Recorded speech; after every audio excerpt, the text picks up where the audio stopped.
నువ్వు సడన్ గా ఎక్కడికి ఎందుకు వచ్చావు? ఆ బండ్రెడ్డి గారు పారిపోయే ఈడకొచ్చినాడు. నా ప్రాణానికి వాడు ఇక్కడికి రావాలా? నీ పానానికి ఏం పర్లేదు, నేనే ఆడి పానం తీస్తా. ఈ ఫ్యాక్షన్లు యాక్షన్లు నీకెందుకే? ఆ కత్తి వదిలేసి ఆగా ఏ గరిట పట్టుకోవచ్చుగా. గరిటతో ఎట్టాగయ్యా మర్డర్ చేయడం? ఆ మర్డర్లే వద్దంటున్నానే. వదిలేస్తా, ఆడొక్కడి వేసేసి. ఎందుకు ఆ బండోడి మీద నీకు అంత కసి? ఆడు నన్ను ప్రేమించి పెళ్లి చేసుకుంటానని మోసం చేసినాడు. ఏంటి నీకు అలాంటి ఫ్లాష్ బ్యాక్ కూడా ఒకటి ఉందటి? అవును, నీకింత దాకా చెప్పనే లేదు కదా. నా చిన్నప్పుడు మా ఆళ్ళగడ్డలో స్కూల్ ఉండేది కాదు, పొరుగురికి వెళ్ళి చదువుకుంటూ ఉండేదాన్ని. ఈ బండ్రెడ్డి గారు కూడా గదే స్కూల్లో చదువుకుంటుండేవాడు. ఓ దినం స్కూల్లో లేట్ అయినది, చీకటి పడిపోయినది. ఇంటికి వస్తా ఉంటే దారిలో భోర్న వర్షం.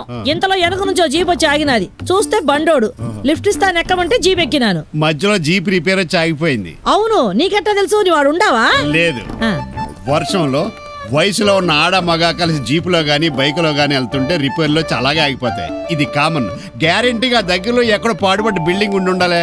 అవును, ఇద్దరు అందులో ఒక పరుగు తీసిన. ఒళ్ళంతా తడిసిపోయినా సరే జేబులో జగ్గి పెట్టి తీసి నీకోసం మంటేశాడు. కరెక్ట్. నువ్వు ఆ మంట దగ్గర బెండై నీ పైట తీసి పిండుకుంటుండగా టామ్ అని పిడికిపడింది. కాదు, బాంబు పేలింది. ఓ కడప కదా. ఆ సౌండ్కి నువ్వు ఉలిక్కిపడి బండరెడ్డిని వాటేసుకున్నావు. కాదు, ఆ బండ్రెడ్డి గారే ఉలిక్కిపడి నన్ను వాటేసుకున్నాడు. అడిగా అంత డేరింగా. ఇక్కడ వరకు జరిగింది పర్వాలేదు గాని ఆ తర్వాత ఏమైంది? నా కడుపులో ఆ బండోడి ప్రింటోటోడు తయారైనాది. వెంటనే బండ్రెడ్డిని కలిసినాను. నన్ను పెళ్లి చేసుకోమని బతిమిలాడినా.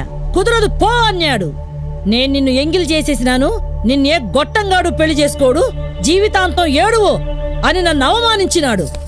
అర్థమైంది. అందుకనే ఈ గొట్టంగాని చేసుకున్నావు అన్నమాట. ఇన్నాళ్ళు నేను బర్రిని అనుకున్నాను. ఇప్పుడు తెలిసింది సెకండ్ హ్యాండ్ గొర్రెనని. అది సరే, నీ ఫ్లాష్ బ్యాక్ లో ఇంకో ఎపిసోడ్ రివీల్ చేయలేదు. ఏందది? అదే గర్భం వచ్చిందన్నావు, దాన్ని ఏం చేసావు? గర్భం వస్తే ఏం చేస్తారు? కంటారు. అదే ఆ బిడ్డేది? ఆ బిడ్డే కదండి మన ఆదికేశవరెడ్డి. అయితే ఆ నాకు పుట్టినోడు కదా. చిచి, అట్లా అయితే అది వేసేద్దాం.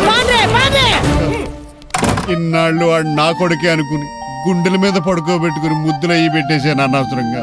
ఆడు బండ్రెడ్డి ఆడు కొడుక.